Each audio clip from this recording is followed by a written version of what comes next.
BenFlyingRetro, and I'm embarking on a quest to purchase every classic GI Joe comic from the original 80s and 90s Marvel run.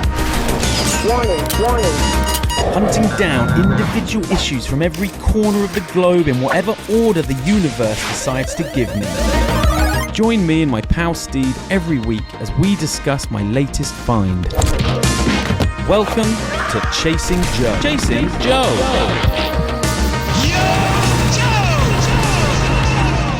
Mask crusaders working all the time, fighting crime.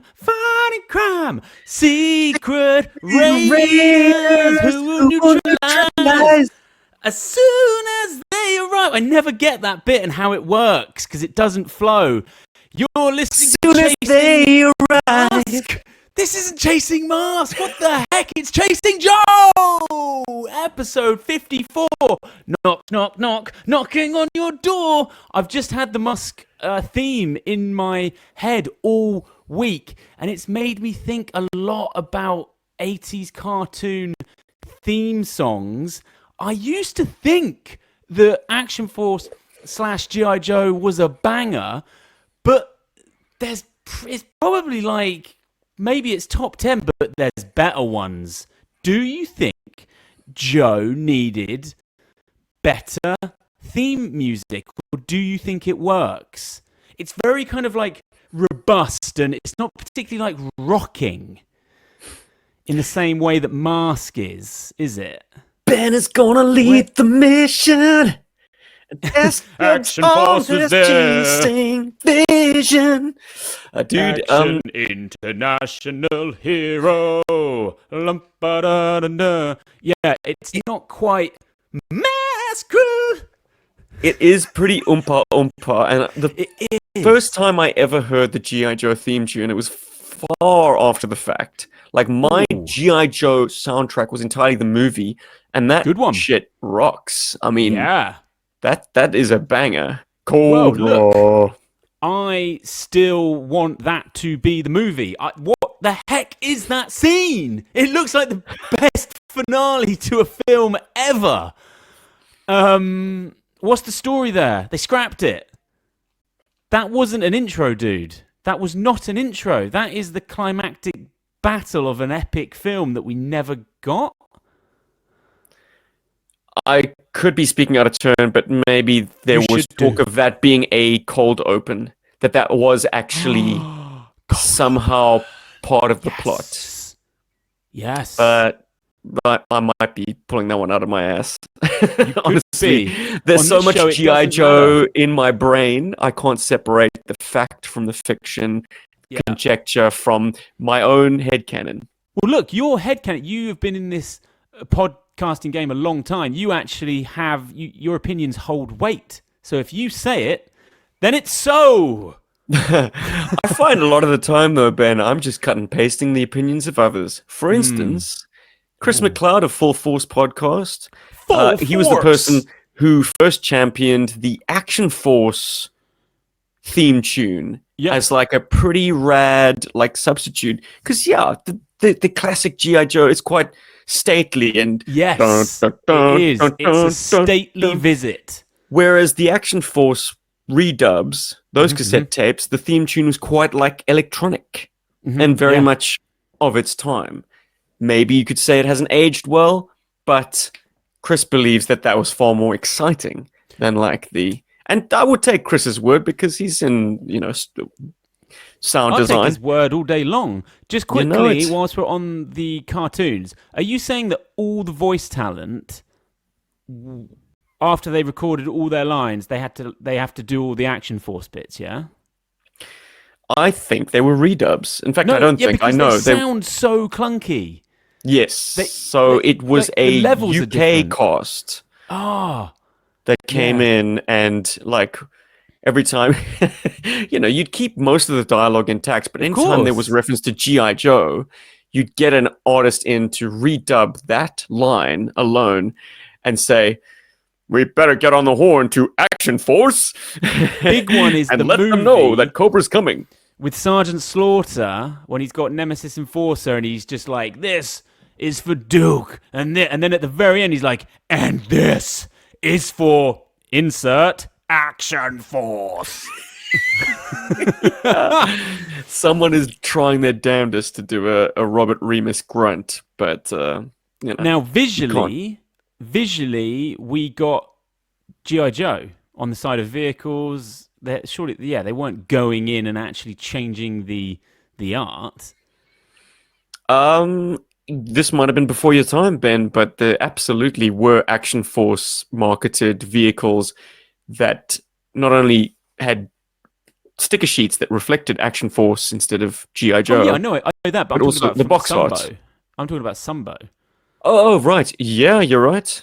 They wouldn't obviously- have gone into those animation No. cells and reversed it.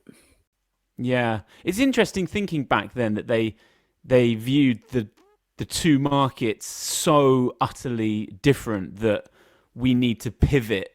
And, this needs to be Action Force. They're international. It's got to be different because the UK just ain't going to accept no GI Joe. That's not in their lexicon. It kind of feels like, shook that off pretty quickly. And they were like, right, lose all those voice actors. We're going full Joe here. Well, it was a legacy thing. Yeah. GI Joe was marketed as Action Man. Yes. Action Force was the little guys. Yeah, visually looks fantastic though. Action Force as a font, as two words. Oh, you like it? Oh Okay. my! Do I like it? I mean, this should be called Chasing Action Force. It is Action Force to me. I mean, I don't have to think now. I'm saying GI Joe, but back in the day, Chief was always like, trying to be cool by like, this isn't, it's GI Joe, it's GI Joe. But at the time, It all they hadn't depends segued on over. your. I think it all depends on your point of view. It's all relative, and if you grow up with Action Force, it's going certain to point of view? look better to you. But graphically, GI Joe fits the card Yeah, I know. There's just better. but it's I think it's Action what Force those is too long. Yeah, but it's what those too words thin. mean. It's like they're so both of them just look like action force, and they go under each other, dude. Yeah, I mean, Oh, they did. Hey, yeah, that's right. look, let's ask what these two guys have got to say about it. Who are those two guys, Ben? Stripe. My man's got some NECA gremlins in the house. Yeah, no, what I do with these, like on a Sunday, I move them around the house. So they're like Troll. they got such good like gripping hands. You can hang them from lights, cables. Fun to be had. And then No all of elf on sudden- a shelf in this household. It's yeah. gremlins on the. I don't have their accessories, but they got such good accessories. One of them is obviously Stripe, and then one of them is the arcade movie dude, and he comes with popcorn and a video game. They're doing a gremlin screening at the local Odeon, by any chance? No, what is coming up? There's some good ones coming up. Obviously, Back to the Future, but that's nationwide. Gremlins will be out at Christmas for sure. I tend to see it once a year. But nice toys. Nice toys. Also, check out these. Look at these little guys. Toy soldiers, but taking a good book ones. out of Lifeline. He's doing some yoga. Look at this. They're really fun. Look at this guy. And they look very high quality, like more high quality than any toy soldiers have any right to be. Yeah. They are absolutely collectible yoga Some stuff statues. that Emma orders. She's like, have some toy soldiers. I'm like, great. What the heck? It's yoga class. Nah, bro, they're ninjas. Hiya! Oh, wait a minute. Look at that. You see, that is what happens in this house. You say ninja, I say, Wah! She bangs. She 'Cause bangs. he was just Okay. on the freaking floor where Boosh could have eaten the heck out of him.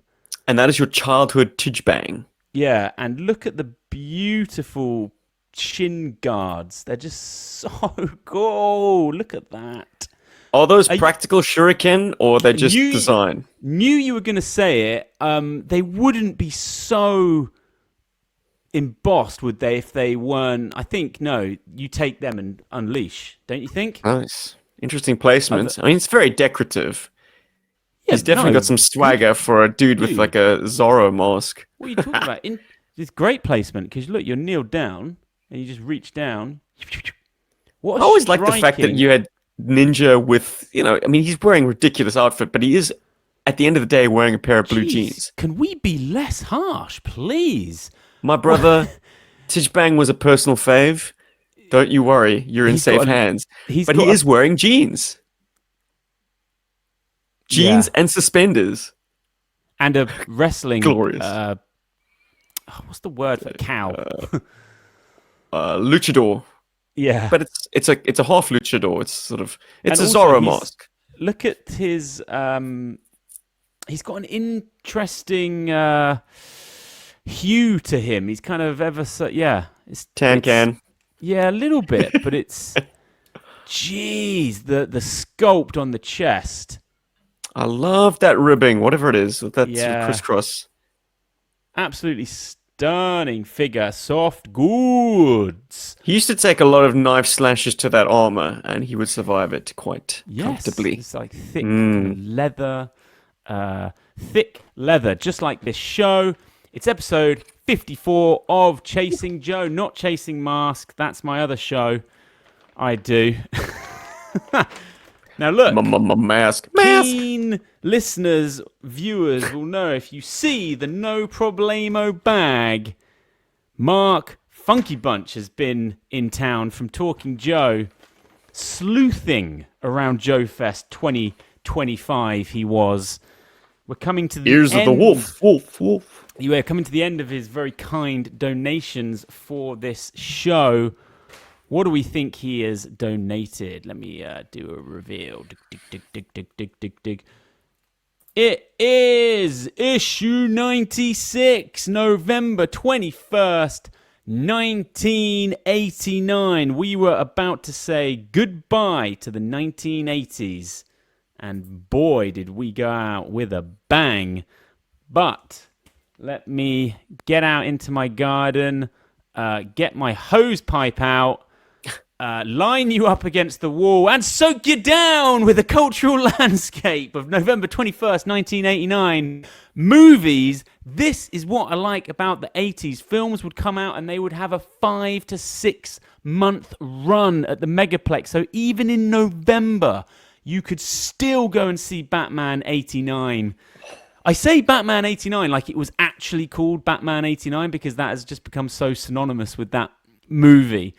But Batman, a huge hit at the cinema. Get yourself into the Cinemaplex in November and see Batman. And also you could still see Back to the Future 2. They were like in the top 10 still making dollar. These films came out like May, June. I mean, now, even the biggest of blockbusters, after a month, it is over. Now, what was actually dropping that week? It was Harlem Nights, another Eddie Murphy tragedy. I think he was trying his hand at directing. Youch, not a good film. And also Look Who's Talking, which I remember as a young kid really enjoying those films. What was that? Bruce Willis as the John voice? Travolta. Or John Travolta as the voice? John Travolta was the voice? I don't know. Anyway.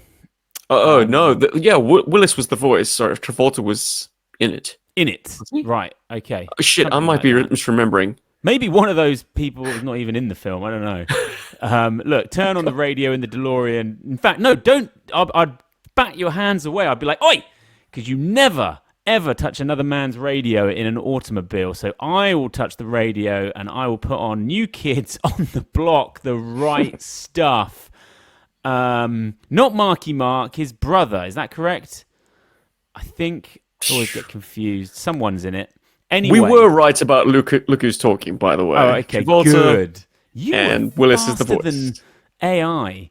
Look, and Toys Kirstie R Us. Alley. Good lord. I looked at another Toys R Us Christmas catalogue for 1989. Not a whiff of Joe, but they did have Batman 89 toys, and they looked pretty darn good. Now, for me, I would have been 8 at the time, but this is my first memories of kind of it being very obvious that, like, maybe since like Return of the Jedi, this was a huge marketing push for Batman. The Batman film, if you were around back then, it was everywhere. They went big on the marketing and toy budget for this film. You were eating it, drinking it, playing with it. And it's funny because when you actually think about the film itself, yeah, obviously you could have a toy line from that film, but it's relatively dark film. I mean, it was a 15 in the UK. But look, the toys look fun. Love that. Toy Biz. Do you have any memories of these Batman 89 toys? Because interestingly enough, these are toys from the film, but look, we got Penguin in there and Robin, obviously, who doesn't feature. So it's not just a complete toy line that's based on that specific film. It's its own Toy Biz thing. absolutely just swiped the Kenner Superpowers molds. There we go, and just put them out. Very closely copied, at least. Nice Batwing, though. Yeah, kind of a bit dumpy. Kenner then would reacquire the license. Oh, right. Yeah, that's going to be a good price on that. $19.99 would get you a Batwing. $24.99 would get you a Batcave. Yeah, and what is that? A mere $16.99 for a Batmobile, which has a 2-seat capacity. It might have the open top, which is a bit crappy. I mean, the George Clooney Batmobile would be some years later. Yeah. But for an 89 style Batmobile to have 2 seats, that's a win. What is it about that Batman Black as well? Like it's not just black. Like you just look at that. Yeah, it's just that film and that shiny black sheen, synonymous with that film. Big impact on me. Loved it. Big impact on all of us, and whether it holds up or not, and what whether do you it's been surpassed. Why are you even postulating? Hey, buddy, we were starved of superhero content back in the day, but like, there's some weirdness to that film that I don't know if the next generation down would really jive with or not. Good. I mean, I don't want to see the next generation down. Well, dude, your kids are the outliers, but I don't know if I'd show Elliot Batman 89. He loves Batman, but like, maybe not this iteration. Well, look, he's my Batman. Keaton. It was our Batman. He's my Bruce Wayne. Jack Nicholson is my Joker. Always will be. It's such an interesting film. It's a miracle, I think, it got made in that way. And in some ways, with age, I am even bigger on Batman Returns because I feel like Warner Brothers kind of let Tim Burton go full Tim Burton on Return. And we just got this, it's meant to be a summer blockbuster, but my God, it's dark as anything. Yeah, so there we go. Anyway, that's Chasing Batman. That is another podcast. I do so many.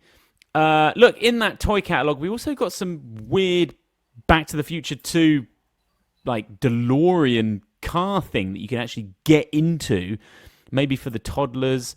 We got NES's. The NES had a long life cycle. It really did. Oh, look at that. There it is. I mean, look, he's having fun. Wouldn't you want a DeLorean ride-on? Come on, Ben. Yeah, you would. The price ticket, especially with those shades. My word, do they come standard? Well, I can't work out on the actual toy. You got to take the whole hood off, yeah, to get in that thing. No, you just climb over. Stop it! What do you mean? You sit in it. Okay. What is pictured is the radio control car. Yeah, that's so confusing. It's like, is that? Nope. Look, you know that kid took that to the biggest hill they knew and were like, we're going to get this baby up to 88 miles per hour and we're going to travel forward in time to tune in to Chasing Joe, episode 54. Running total is £234.83, $318, 17 donations. This is the penultimate donation from Talking Joe. There's more. And this is his best donation because, wow, we have probably a top 5 ARA book here that I am holding. Let's open it up and let's get into it. Oh, Lucky Charms on the back. I actually was in some crazy post office that sold some Lucky Charms the other day, and I picked some up from the kids, and they were like, oh my God, I thought we could only get these from America. And I was like, no, you can get them from the post office. The post office? Selling cereal? Well, it's a post office that's part of like a shop that sells craziness. Okay. Like imports? Yeah, well, no, they were just regular price. Oh, Jesus, it reeks! Doesn't smell good. Not damp. Something else. Not damp. It smells of tea leaves. You got a problem with tea leaves? Black tea? Dunno. Smells like weedy. Anyway, look, let's talk about the cover. What's going on? It's the Snake Eyes trilogy. It's the final part. No surrender. I'm seeing a lot of red. Red means danger. It's a really, really nice cover. The Cobra sign bouncing off all of the other reds, and Snake Eyes and Storm Shadow look like they're in a spot of bother, but as we find out in the interiors, they are not really. They handle business in this issue. Love to see that there's a signature. I mean, we know that the artist is Andy Kubert. Yeah, I like that. But he attributes that it's after Harmer. Harmer must have sketched this up, gave him the concept, and Andy got in there and did the nitty gritty. I'm here for the big, thick red outline on the GI Joe that bounces off of everything else. What are we looking at round them? Who is forming this death circle? Because we've got a couple of different weapons. We've got some bayonets. I guess most of them are just Vipers. Yeah, Vipers for the most part. And I mean, the bayoneted guns are all AKs. And then you've got the Viper's standard sort of machine gun / heavy machine gun. Like it's the grenade launcher, that sort of multi-purpose weapon that a Viper carries. Yeah. But wonderful cover. The only thing that detracts for me on closer inspection, Storm Shadow's camo pattern is not in the art proper. It's kind of an overlay. Oh, why did you have to say that? Because now I can't. I didn't notice that before, but the midsection, the arm, that's not great. It's all offset. These layers didn't line up, sadly. No. And it's just like, you could have dropped it completely. Everyone would have accepted Storm Shadow just in a white gi. Oh, I actually wouldn't have accepted that. Okay, never mind. I don't want it to be dropped completely. God, no. He's got Do you think a big Andy old Kubert wizard sleeve there, though, hasn't he? They could fit anything in there. That's pretty cool. It is pretty cool. I mean, that's a limitation of the action figure. Maybe design-wise, that would have been true of the action figure, but because the buck had to be a certain dimension, you couldn't get those wizard sleeves to hang that way. I am a barcode battler. Means it is a better issue for me. I want that barcode. I've become that guy. Oh, look, that's all I've got to say about the cover. It's a badass cover to a badass book. But why don't we open the page and we are straight into the action. You don't need to know shit with this. Just treat it like a cold open, baby. Oh, who's on the sticks? Bright on the art. Mark Bright, yes. expect circular muzzle flashes, expect square Cobra symbols, and expect everyone's face to be the same. They should write that in the notes. Nah, look, Mark is amazing. Like, the way he handles the sort of later 80s designs is immaculate and hasn't been surpassed. But there is some stuff that we'll get into. Well, look, why don't you get us stuck in to one of your famous synopsis is...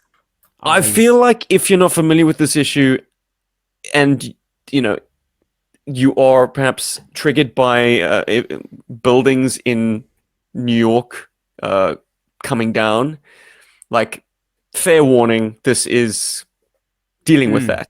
Yeah. So, you know, brace yourself, strap in. I mean, Larry himself was, I think, maybe 2 blocks over from the trade towers when they came down.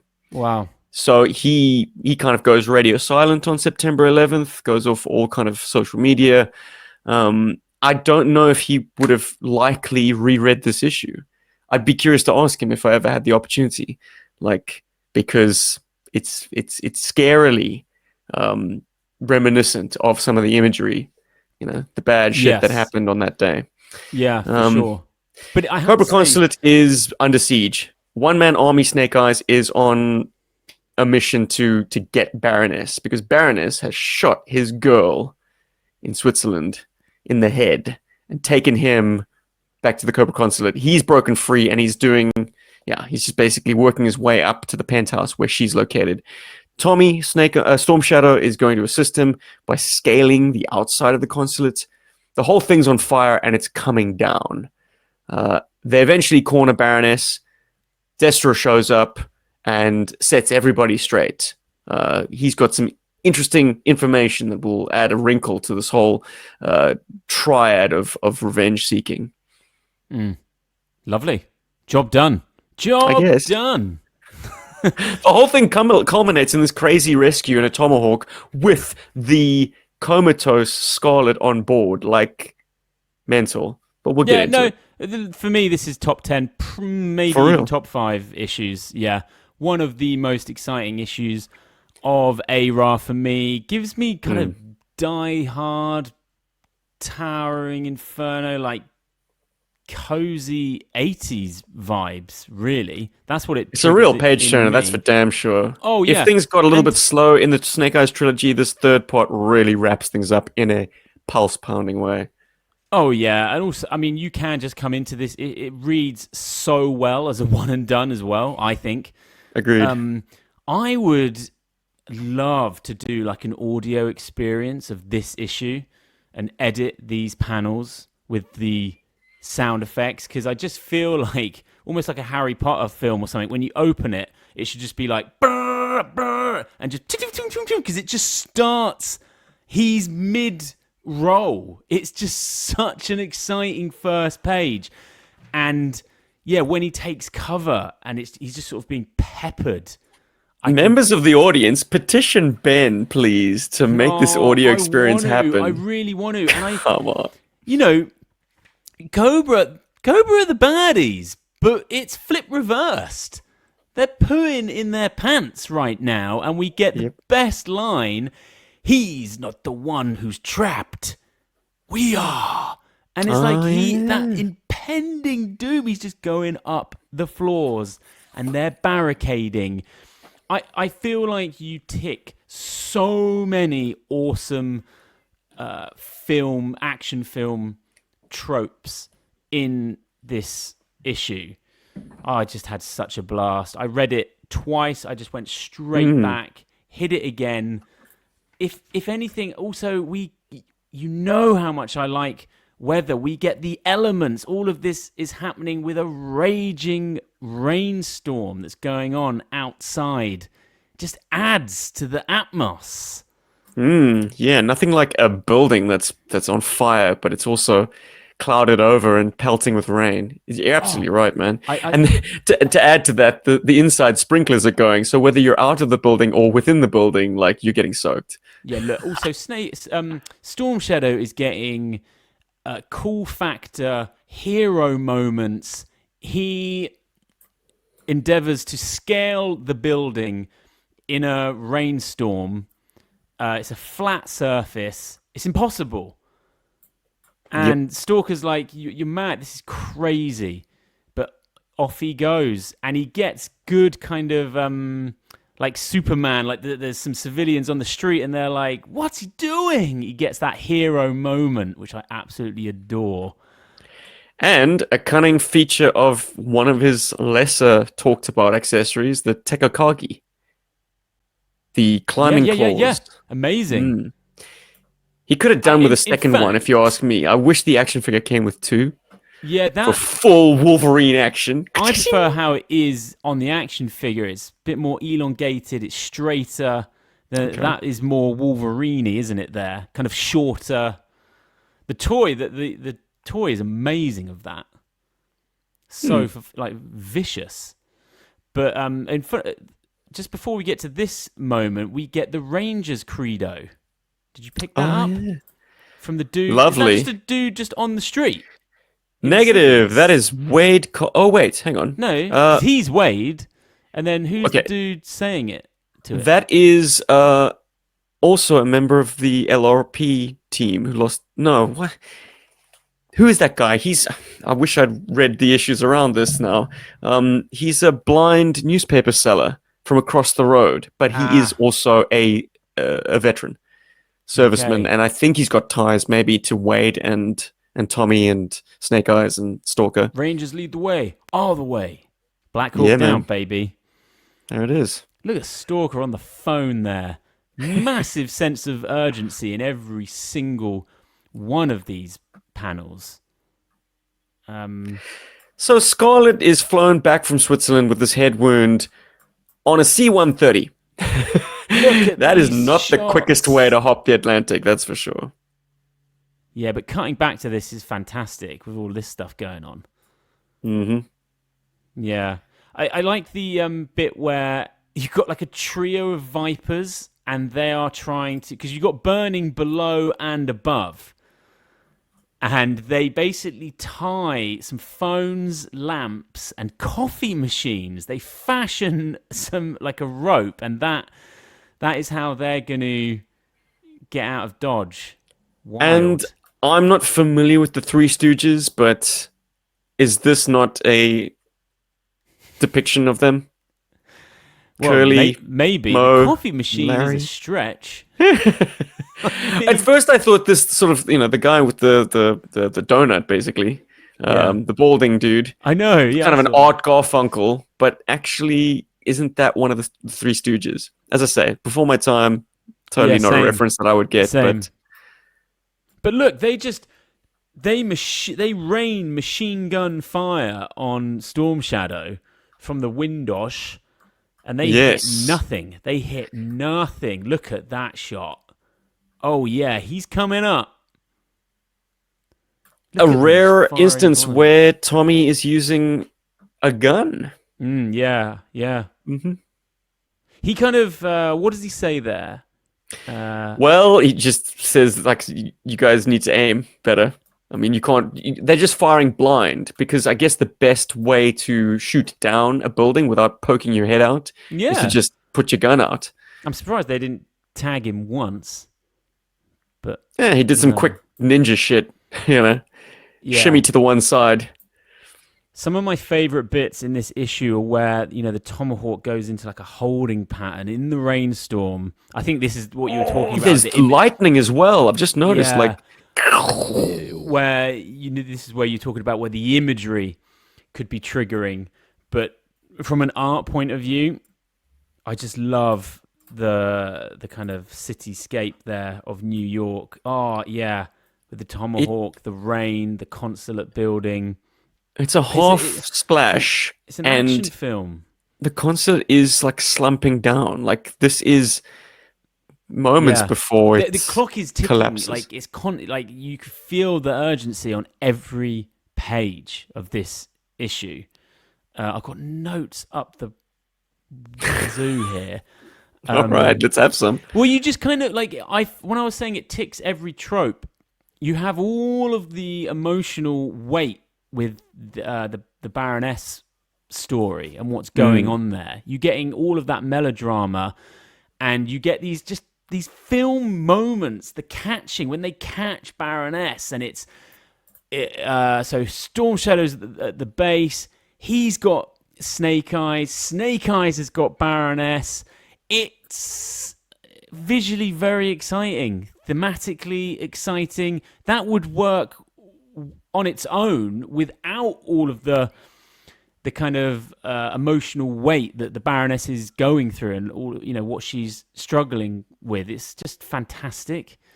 That absolutely exciting. would work. And if you were planning out the screenplay, what wouldn't work is Destro showing up in a helicopter and then proceeding to monologue the entire backstory with a flashback. That is not happening.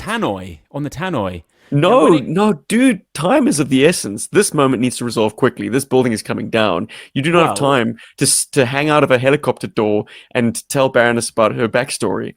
Nah, brother. Especially with the helicopter's downwash, adding more pressure on this stricken building. Downwash? From the props. That's a heavy transport helicopter. Yeah. Downwash is an issue. Downwash was an issue for SEAL Team 6 when they were getting Bin Laden. Oh, did one of those choppers not make it back? I forget. No, dude, the downwash from the way the have you not watched the doc? Jeez. Maybe 10 years ago. No, look, when we get plenty of square Cobra symbols. When we get to the flashback pages, I was kind of like, please, I just need one page. Please don't go into this too much. And, thankfully, 2 pages, all sorted. We're back to the action. Doesn't go on for too long. Still, perhaps too long when you consider how quick these real-time beats would be. They're all falling out of this. Oh, look, it jacks up. Storm Shadow does the kind of Spider-Man. Baroness goes, and he's like, I'm going. Very exciting. It's got to be one of the best finales of any ARA book. The building is shaking. It's going down. There's explosions. It's just a lovely set piece, isn't it? But you're saying if you thought that was crazy, lose the Destro. Oh, we're gonna get crazier. Now I know you like a tomahawk, and I feel like you know what that helo can and can't do, and what it does in this issue is exceptional. It barrel rolls, so as they are falling, they go through, inside the tomahawk as it's barrel rolling, and then it rights itself. Boom! You've caught Snake Eyes and Storm Shadow, and with Scarlet on board, who has a bullet in her strapped brain. Down. Now, what would you like to say about Downwash now?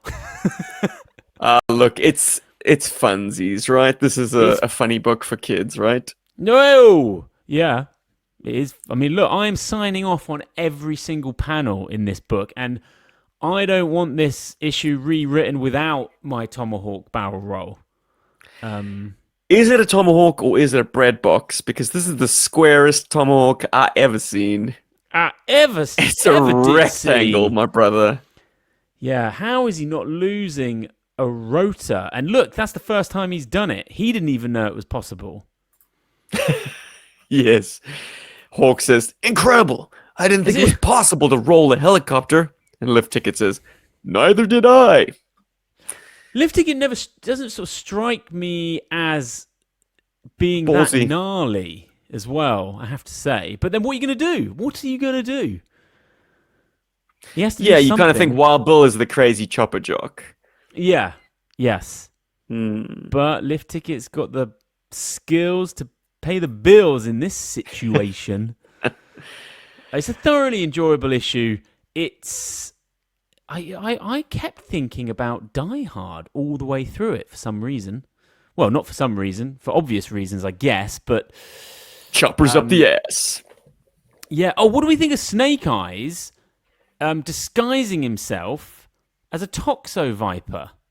that we don't see? We do. We do see the Toxo Viper. Show me the panel. Okay, so it's a They call out the because wrong why Viper. Is he saying Toxo? Does she mean Night Viper? She means Techno Viper. Techno. Or whoever calls it out. It's not Baroness who calls it out. It's this sort of Night Viper with the missing tooth. In there with them. He was in here with us all the time, disguised as a Toxo Viper. He misspoke in the heat of the moment. Yeah. That's how I'd no prize that. Yeah. But yeah, it absolutely was a Techno Viper helmet. And yeah, man, did you notice him? Yeah, there he is. But, in previous panels, that very subtle, but he's absolutely there and does kind of call attention to himself. Yes. Because he's wearing a kind of white sheet. You assume he's injured, but he's really just covering up his uniform because it's just the mask of the Techno Viper that he's wearing. Also, that barricade, they just keep loading it and loading it and loading that barricade up needlessly in the end. Big joke. Yeah. He's been in there all along. Now, this is a wonderful callback to issue 21. Hit me. Well, for a guy who is a mute, who dresses in a very conspicuous way, Snake Eyes manages to get away with fancy dress more than he perhaps should.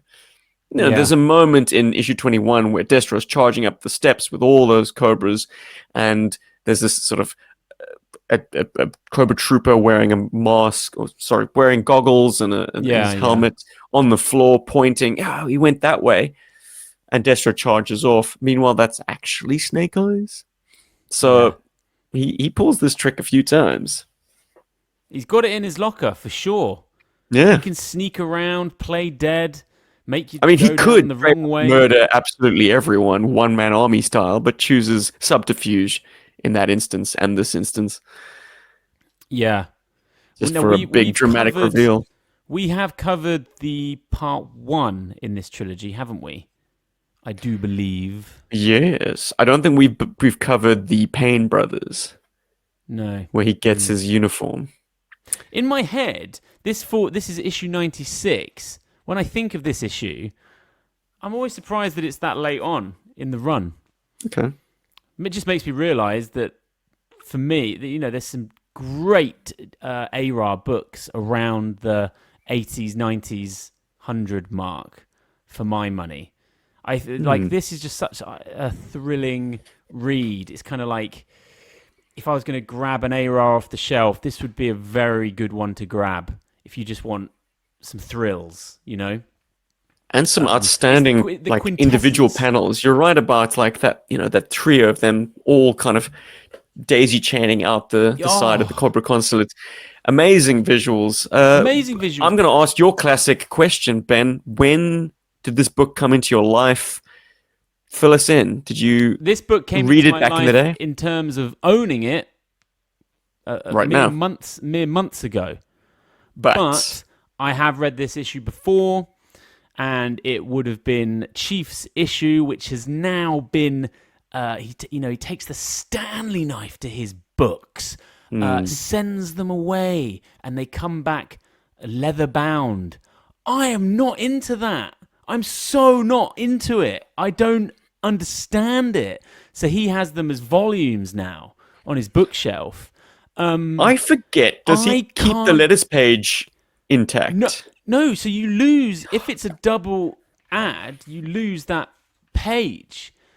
I am a comic book fan, and I can't even get my head there. I think Mark Funky Bunch Talking Joe also did it, but then maybe regretted it and then rebought the run again. I would cry if someone took my ARA books and cut them all up and then just put them in a... No, I'm not here for convenience. I don't want a leather-bound... Different ARA strokes, experience. I guess. I want my floppies. Yeah, but you're not drowning in long boxes, Ben, where you feel the need to elevate a certain run. I'm just not here for it at all. A realm of hardbound. I don't know if it was like something that popped up and it was like a bit of a scene and people would like, as you said, like, oh, this is great. and then the regret comes in. Because you lose the covers, right? No, you get the covers in there. Oh, the covers are in there. And you can say that they are your books. Yeah, they're the actual print. It's just, I don't know, you've had the gizzards ripped out. Well, put differently, like vintage comic books, very frail things. Come on. Yeah, buddy, there are people who take the comic books out with gloves. It's maybe you absolve yourself of some of that guilt if you've got it hardbound, and the only contact you're really making is with this big piece of leather, and then the occasional little thumb on the corner to turn a page. When you've got so much pop culture in your head, and everything can mean something, or everything can make you think of something. I definitely am that guy. And when Storm Shadow jumps out, it actually makes me think of Andrew Garfield in those Spider-Man films that no one really likes anymore, where he is, free falling down to get not Mary Jane, Gwen Stacy, and such a beautiful callback in the Tom No Way Holland From Spidey film, where that moment happens again. That got me. That is a modern film that got me. I was like, please let it be Garfield that jumps down, and it was, and he gets, and it was just a lovely moment. But anytime I see that, it's a little bit damsel in distressy, but there's something just so heroic about Storm Shadow's like, she's fallen, I'm going. Then what's his plan, Well, Mark Bright absolutely was Marvel royalty. Moment. Like he was more accustomed to drawing superhero books than GI Joe. Mm-hmm. Like he had just come off a massive run on Iron Man, but I'm sure he must have drawn Spider-Man at some point, because this is like from the dive to then the kind of the rope line swing. Like Storm Shadow is absolutely channeling Spidey. The setting, New York. I mean, this absolutely is Gwen Stacy rescue moment. Point Break, when he jumps out of the plane without a chute, it's a yes moment. Essentially, just jumping off stuff is a yes moment. And that did pump my nads, as they say in the Breakfast Club. I have to say, this whole scene, I really do. And then it got me thinking, I was like, yeah, I'm a Storm Shadow guy, I think. I'm a Storm Shadow guy over the two. Team Stormy. I don't think you need to be one or the other, really, but in this moment, it's like, yeah, come on. He's getting the cool points right there. The tortured warrior. Yeah, sure. There is something, I tell you also, with Destro, there's something nice about those panels where you see, is it his father or his grandfather? Father. It's his father. Yeah. There's something nice about the symmetry of, cutting back, and it's like, oh, well, look at this version, with the gold and the different look. They're squeezing all of that into this issue as well. Yeah. Yep. I never know how you say the word. How do you say layered, what? Yeah, that's also a word that I only ever sort of see on the page and never kind of put it in my mouth. But layered? You got to put it in an accent. Layered. Have you? Okay. Layered Destro. Layered. Layered. Oh, but man. Look, even his dad had a flair as well, because that is a purple Joker-esque suit. Fantastic. Are we saying he's wearing white under there, or is his pocket squares silver to pick up on the silver mask? Not sure. I am not sure. How do you feel about Baroness's inner turmoil here at the end? Because they do kind of give each other that wave from each chopper. So what are we taking that to mean? I always get annoyed where the good guys decide to spare the bad guys because you need to live with your mistakes. Like, it's really going to torture you and eat you up inside that your entire motivation to become a terrorist has been undone. She does squeeze that in there, doesn't she? She's like, if I was my Baroness, whole I would give terrorism rocks. career. Really? Nah, I would absolutely kick puppies down the street, my friend. Like, she's bad to the bone, through and through. It doesn't matter what her motivation is at this point. She's dyed-in-the-wool Cobra terrorist. I think she does understand that. I think she's just lamenting, saying, wow, no, I'm baked for sure this way, but there could have been a different way, I think is what she's saying. She's not, like, her whole life isn't flipping in that moment, but yeah, she's having a thought of how it could have gone if she maybe had that information earlier. Her career in terrorism. Hey, look, I'm in the market for a Storm Shadow V3. Ooh, 3? My one is limp. Yeah, he's had his crotch blown out from a terrible banister skiing accident. Don't know how that happened. And the more I study this figure, just quickly, also, he is a good price in the lexicon of Snake Eyes figures. Am I thinking that this one is the peg warmer of? Wait a minute. You said Storm Shadow. We're talking Snake Eyes. Then. Oh, sorry. Snake Eyes. I'm talking Snake Eyes. Snake Eyes version 3. You're talking about this guy. Am I thinking that out of all the Snake Eyes, like, he's the easiest one to get? He is the cheapest one to find? Because V4 goes for more than what? V3.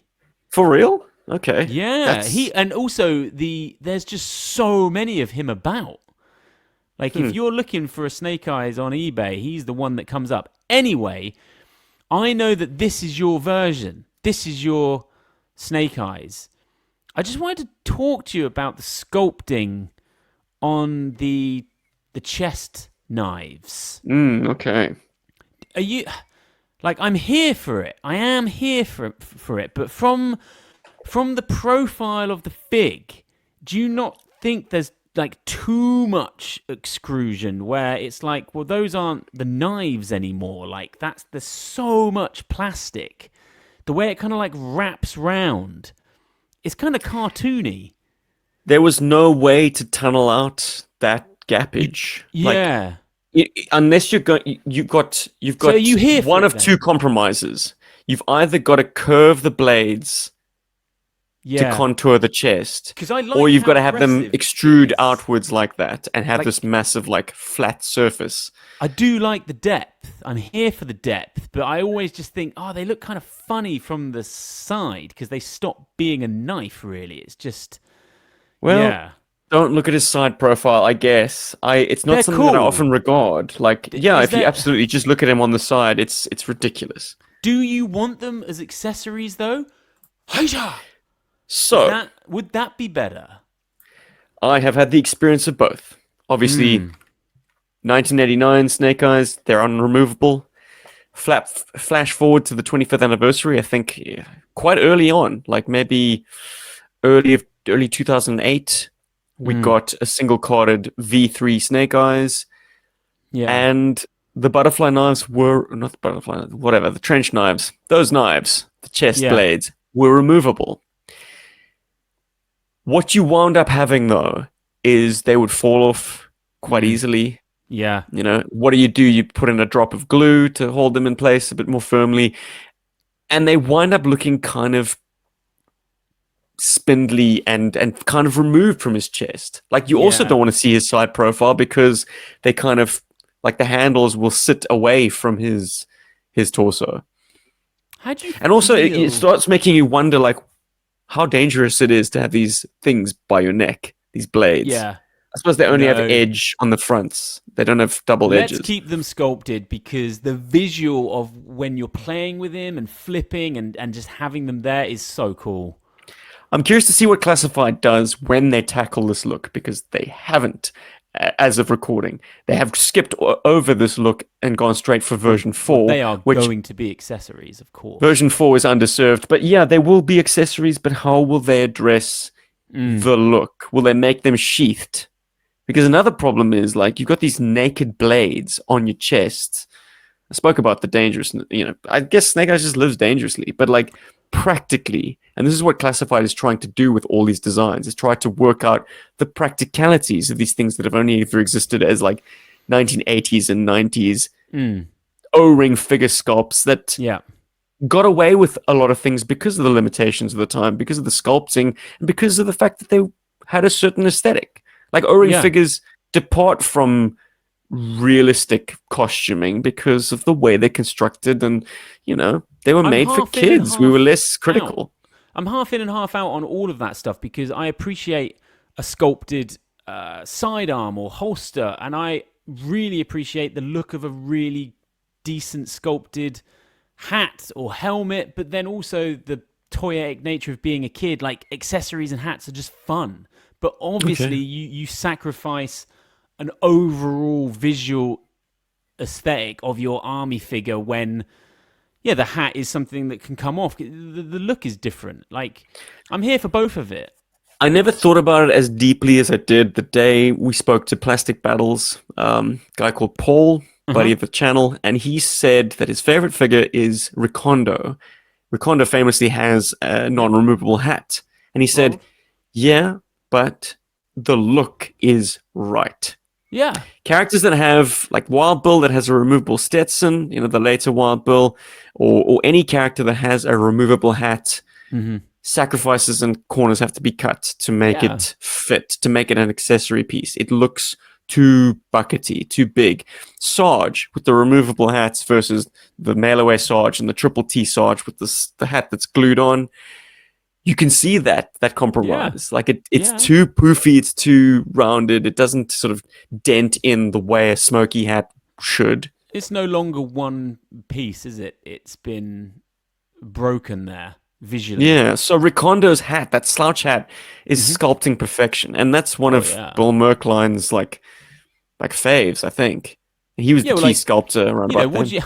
What are you going to give Lift Ticket? You're going to give him a massive, oversized helicopter helmet? It would look ridiculous. Mate, his bonce is oversized enough as it is. Hey, that was you want to talk about oversized heads? I just got done listening to your Shockwave episode, and I am Team Shockwave. Love that fig, but even as a kid, I was like, my God, his head is huge. I don't care that he's wearing all that stuff. It's a big head. Lesser of two evils. I'd rather go with an oversized head than an undersized head. But anyway, what was I going to do? I was going to surprise you. This episode, I was going to get my screwdriver out, and I was going to put... Whose head was I going to put on there? I think I was going to put Repeaters on there or something. Just to show you... Paint it up blue. Yeah, exactly. Paint it up blue. Give it to Scout. Paint that blue, please. Just to show you what a normal-sized head would look like on that dude. Anyway, enjoyed that episode greatly.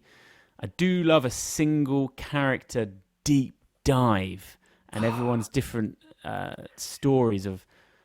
Alas, I was on daddy duty that night, and my 1-year-old decided to cry in the middle of it, and so I decided to not let him cry it out, and I patted him back down, but I felt like there was so much more I had to say. Like, the way I used to play with Shockwave gave rise to some interesting sort of Elseworlds games. He was actually on a kind of Cobra police task force rounding up GI Joe members, like the Resistance, in a Cobra, kind of like Worlds Without End from the cartoon series. Yeah. Cobra's on top, and GI Joe is some kind of resistance movement, and Shockwave was on the Cobra Special Police Task Force. Right. Nice. It was an interesting time. A bevy of accessories with that guy as well. Talking about Lethal. Accessories, back to version 3 Snake Eyes. Should we just talk about his accessories? So, all day, please. I'm gonna just need you to lay out for me. I've forgotten the name of it. What is it? Blowgun? Yes. Okay. Just top to bottom, what's going on with this thing? Well, it's got a mouthpiece, right? But it's got a sight, Okay. and it's got a pistol grip. Now, a blowgun typically you would just use you use with your two hands. I think the pistol grip and the sight suggest to me that this thing can be used as a blowgun, but it also has a pistol function. Not here for it. What? I'm not. But it looks like a Luger. Well, I'm here for it in the comedy way of how Roger Moore used to have like a Magnum that had such a long barrel. Mate, I thought you were going to go with Joker from Batman 89. Of course. That's great. Comes full circle. Sorry, he's going to be singing Masked Crusaders to close us up. I'm just going to text the wife because she's beating down your door. Me. She may be at the train station. New segment, checking our phones during a podcast. You can't utilize that accessory with that figure and get any kind of cool points or kind of vibes going on. I never Challenge used accepted, buddy. Hold my beer. I never used it, S-Jubs. What about the elongated, well, I call them nunchucks, but what are they? Is that a different type of weapon? What is it? So Paul from GI Joburg, who does a bit of martial arts, calls that a trisectional staff. I think they're fun and visually Absolutely. look wicked in his hands. Like the kink of the big one. There's three of them, isn't there? I'm really here for that. That blowgun bugged me even as a kid. I was like, this is silly. Well, alas, I lost my submachine gun, so that was Snake Eyes' gun for a while. I mean, so I had to embrace it. As a walking stick. A crutch. It's kind of got a good hook to get under their arm. Look, in the pantheon of Snake Eyes figures, I respect the entry for sure. And visually, Speaking of hooks, I like though, him more and more. Did you ever question why his submachine gun had that hook on its end? Yeah, because it feels like it wants to hook into his belt. Right. But he doesn't have the hook, does he? He does not. I feel like this is perhaps a sculpting element that got dropped because it's just on a very unusual spot. It's right on the seam line of the two torso halves. Yeah. But flashing forward to the 25th anniversary, they were able to implement it using kind of a secondary. He's got a strap. Version 2 has a lovely hook where you can put his sword and you could, I guess that's what it would have been, but high up. I get how that would have been weird. I mean, it would have snapped, wouldn't it? Less postural, but and more like just, do you put it on the front half of the mold? Do you put it on the back half of the mold? And also, where's his arm going to go? Is it going to always be out to the side because there's this bloody hook in the way? Yeah. So I'm glad they dropped it, if indeed it ever was part of the conversation. But yeah, the gun still bearing the hook kind of adds fuel to my theory. Looks cool, though. It's a cool gun. Oh, hella cool. And yeah, the 25th anniversary version does a good job of implementing that and making it kind of a drop sling. What am I for the looking gun. at there with you, with that carded figure? Is this the real deal? This is the real deal, baby. Dude, you're a lucky boy. I have some great friends. This is a donation. Seriously nice. Someone... Am I right in thinking his backpack is... Let's have a look. Night Creepers. Is night, yeah. Well, with Snake Eyes is first. It works with a Night Creeper, but shared accessories, especially as early as that, cheapen the later figure. I've always had a problem with Night Creepers for that fact. Yeah, you got big because beef. none of their swords fit the claws of Snake Eyes' backpack very well. Well, yeah, the wavy one does go in there. But you'll snap some of those prongs. What do you think of Snake Eyes' sword with the holes in it? What's that all about? Absolutely badass. Nice. I think it's such a nice, interesting quirk. Do you think it makes a sound as it slices through the air? Do you think airflow over those holes makes it kind of the real world practicality of that None. be? Weight. Nah. Don't know. The structural Weight- like integrity of it would be busted. Yeah, you'll lose your strength. Maybe it's made with some kind of mythical metal, which is unbreakable, but you want to lose some of that weight. Unobtainium. Yeah. Cut some holes out so you just have the edges. Marvel love mythical metal. That could have been cool. They could have made it. What's Wolverine? Adamantium. Adamantium, yeah. And then people would have been like, "It's a shared universe." Yeah, man. Well, he already looks kind of like Black Panther, so maybe it's vibranium. Yeah, I used to not particularly like the. Oh, it's so difficult when you were in it as a kid because it's very difficult when the best version of Snake Eyes has already been and gone. It's like version 3 is a drop off. You're like, oh well, he's cool, but he's nowhere near like as cool as version 2. Hot take. How could I you ever never be? was a fan of included pets or animal accessories because they were slugs. Like Timber was not a cool toy. The character might have been cool, but in the end, you just got this pre-posed farm animal. I would have gladly traded in good old Timber 85 for a blowgun, a tri-sectional staff. You know, the loadout on V3 make this figure so much more fun. He traded in his just insanely cool visor for some. Get out of here. For some deal with Oakley. Did some brand deal. God Can you damn deny that it looks cool in these pages lovingly illustrated by Mark Bright? Can you deny? It does. There's just something tingly that happens to me when I look at a comic with a version 2 Snake Eyes. That is Snake Eyes to me. It always will be. It makes me just go back in time in a way that this one sort of doesn't. Yeah. Still, look, dude, no shade. I mean, super rad. I mean, On the contrary, Ben, rad. definitely shade. Yeah. Oakley shades. Oakley. I mean, yeah. Oh, isn't this just so cool how you...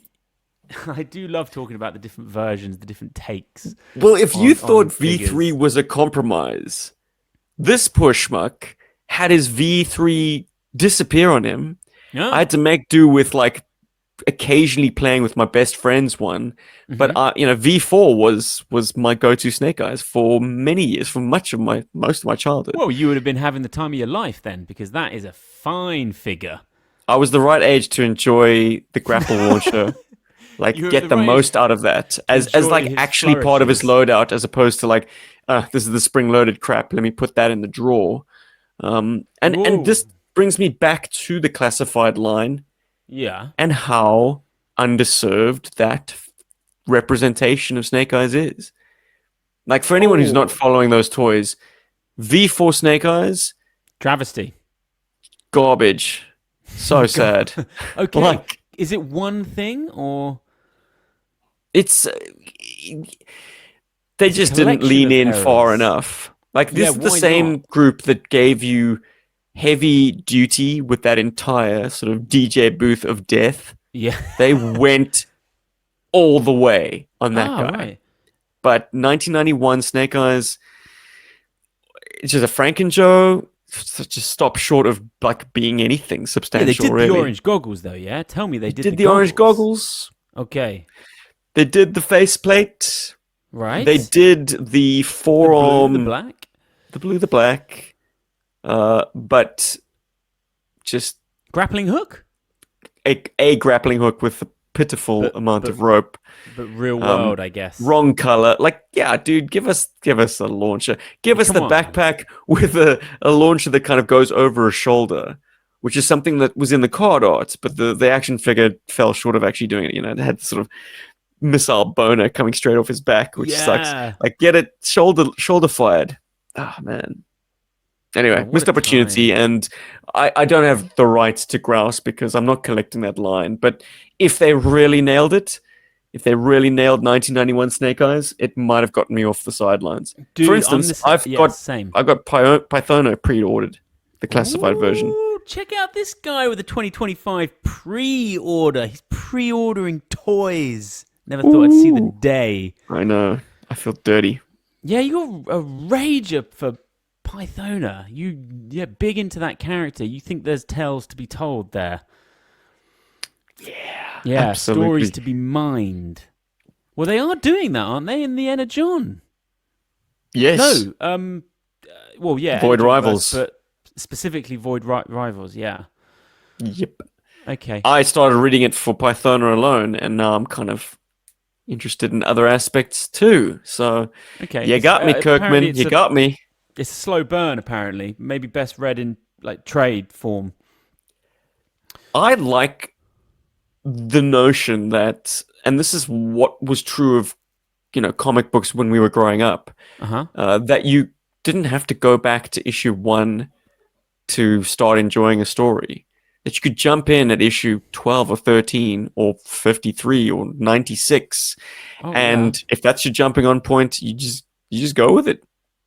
Fill in the blanks as you go. The modern way is they do 2 years of something, and then they're like, "Oh my god, we got to do an issue 1 because people are intimidated by, big numbers and think that they can't jump on."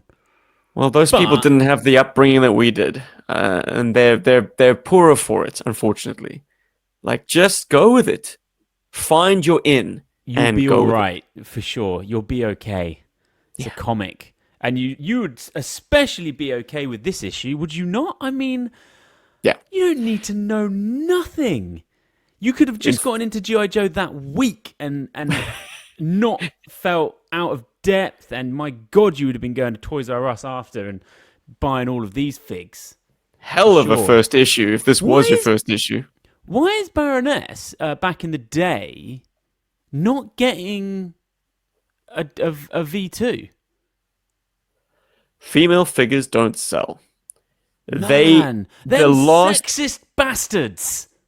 Until Ninja Force Scarlet came around in 1993, they put the token female figure thing on ice. Of Cobra. I know, right? Give us some female troop builders. Real. I mean, they're redoing. Think of some of the figs that they were giving version 2s. Just like, you're not going to give Baroness a V2. Oh, I think there was talks of getting her in by 1995, but we never got to 1995 with ARR. Oh, interesting. Who else are you jonesing for a V2 of? In the initial, I'm not talking about post 95, but like, who do you think was really owed a version 2 but didn't get it? We've probably just said Baroness, really, but criminally. I'm trying to think who I always wanted as a kid and was like, "Oh, please redo, please redo." Quick Kick with boots on. Yeah, Quick Kick could have had another version though, for sure. Yeah. But they ticked most of the major ones, to be honest with you. They did, sure. In fairness, I always felt like there was room for another Firefly between Ninja Hamlet. Tell you what I could have done with a definitive Duke of the 90s. Oh, like Duke's original colorway there's not is a Duke iconic fig that I like, dude. But the classic 1983-84 Duke is firstly a very frail figure. Secondly, he's got sprayed on green pants. Like, he is a figure of that early era that does not hold good company with. Doesn't look like great. that. Like, if you put him next to Flint, God, Flint is a superior figure. Duke needed that treatment. Well, the Duke that I would always play with would be Tiger Force. He was the kind of the one that I could be like, okay, fine, you got to have Duke in your play. I was never. But he looks chintzy, man. Yeah, I was never overly satisfied with any Duke figure. Who did we get? We're kind of rambling on this episode, but who cares? Did we ever get the? I care. The 90s comics, just bog standard like Gulf War Duke in an action fig. Yes. When did he come out? So 1994. We got Late. that very late. Yeah. I always like him visually, but I also understand that really he just looks too much like a regular soldier. You hit the nail on the head there, and it's not helped by the fact that that version has a non-removable helmet. That ain't not Duke. helped. Sorry, not helped. Yeah. Yeah. He looks very much just Am I troop Operation building Desert this Storm. fool, or is he giving orders? Yeah. A lot of Duke's character comes from, holding the helmets. He's got his dad comb over cut. Yeah. Well, look. I was never here to play with Scott Summers or Duke. He's just not my guy. I was here to play with the B team. The C-listers. Get down and dirty with those guys. And if there were orders being dished out, Flint was the one giving them. So, yeah, I'm just not a Duke kid. I don't know if that's the Brit in me. Do you think that is? Yeah, man. He's just so Flint was born and raised in Lincoln. Yeah, damn straight he was. Who was born and raised in Bournemouth? I wouldn't be surprised if it exists. So you need to troll Blood for the Baron. See those original Action Force file cards, my friend. Yeah, I do. Just before we leave, I was just thinking about Sumbo. Do you ever wish that Sumbo had an episode like this comic book that we just read, had something like that in its locker? Plenty of hijinks on the exterior of the Extensive Enterprises towers. You can recall surely the twins vaulting out of a window and yeah, swinging acrobatic style all the way down while laughing gleefully. After we've finished this pod, we should do Chasing Sumbo or something. Although I don't know how that would work. I'd have to, actually me buying the VHS tapes. Did they release the entire series on VHS? Oh. They just did collections. I thought you were about to say DVD. It was never as simple as, on this VHS, you're getting, sequential episodes. It was just a random pairing or, yeah. I also wonder if they, case of the UK releases, did they do the redubs on every single episode? Because that's a monumental workload. Maybe there were certain episodes that fell through the cracks. Maybe. They only did the sort of the heavy hitters and marketed them as VHS I'm just getting copies. Big pangs of, was it Sink the Montana? Sink the Montana, was it? Yeah. An episode. I'm just getting episode title pangs from the ones that I had. Sink the Montana, I think, was a single VHS, or was it a 2-pack?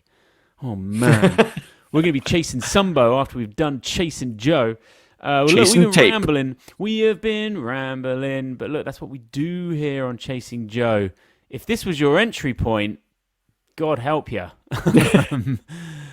But look, we talk about the plastic, we talk about the paper, we talk about the VHS, every aspect of GI Joe. I have been BenFlyingRetro. Follow me on Instagram. Follow S-Jubs right here. What have I got to look forward to? I listen to GI Joburg every single week.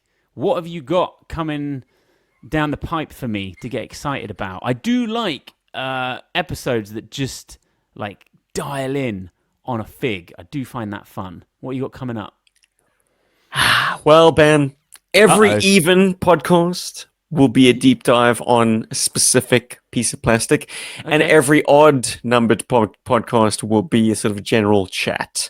So if that means you want to skip this week's episode, you go right ahead. So you do that. Well, every now and then the boys need to get things off their chests. For instance, Paul and Rob were both attending a convention together. Okay. Marketing their various wares. Yeah. You can listen all about that if you so choose. But yeah, dude, GI Joburg is absolutely where we would deep dive on a single piece of plastic. Are you going to be doing your episodes together now that you're going to be in Cape Town? Oh, that would be the dream. occasionally Rob and I get that right, but Paul is in Johannesburg and Rob and I are in Cape Town, so there would always be an element of rightness. But yeah, maybe look, a Christmas special or something. Fly him down, you mean? Yeah, to be fair. Come, Paulie. Come play with us. Oh, dude. If I had my two boys with me, we'd definitely shoot something. The last time we were all together, we shot something called Red Glare, which was a cool, like... There was a point in the shoot where I just said, Rob, Paul, pick up a helicopter and just fly. Just battle each other in the... Nice. Along the dunes of Muizenberg Beach in Cape Town. And it was glorious. Well, I think a lot of that footage was unusable, but it was a good wide. It's a good wide to see my boys. Correct when he sort of postulates that you owe the scene a shockwave film, play motion, urban environment, kicking down doors, breach. He should have come with a shield. By the way, should have come with a riot shield. Yeah, why not? True. Just why not? I don't think it was big in our understanding of what SWAT guys do back in the 80s. It wasn't at all, but, He's got guns. I mean, like, a massive combat knife, that has no place. Can you just do it? Just do it. Like, Alley Vipers, Shockwave, it's got to get done. Get it done, S-Jubs. I guess my in was way too... not action-packed enough because I wanted to... detail his reception into the GI Joe team, because it's an interesting left turn for this counter-terrorist, like, military organization to pick someone from law enforcement. Why would Hawk find his way into Detroit SWAT's locker room and say to this Jason dude, "Hey, I've got a slot for you if you want"? I was on Flight Center the other day and I was looking at flights to Cape Town. They are good value. Oh, really? You get ready. And I'll come over there, and we'll shoot the shit out of that film. I tell you that. I'll stock up on some stunt shockwaves. We might commit a few to the flames. You better start, or we better start troop building our nuts off with Alley Vipers. Alley Vipers. We're going to need at least 12. I've got 3. You got 1? Dude, that's a start. That's a start. But look, we're spinning our nuts off. I gotta get out of here. Jeez, the time. Look, good episode. I hope everyone enjoyed that. Have good weekends, and we will see you next week because we are reliable and dependable. So until then, yo, Joe. Working overtime, fighting crime, fighting crime.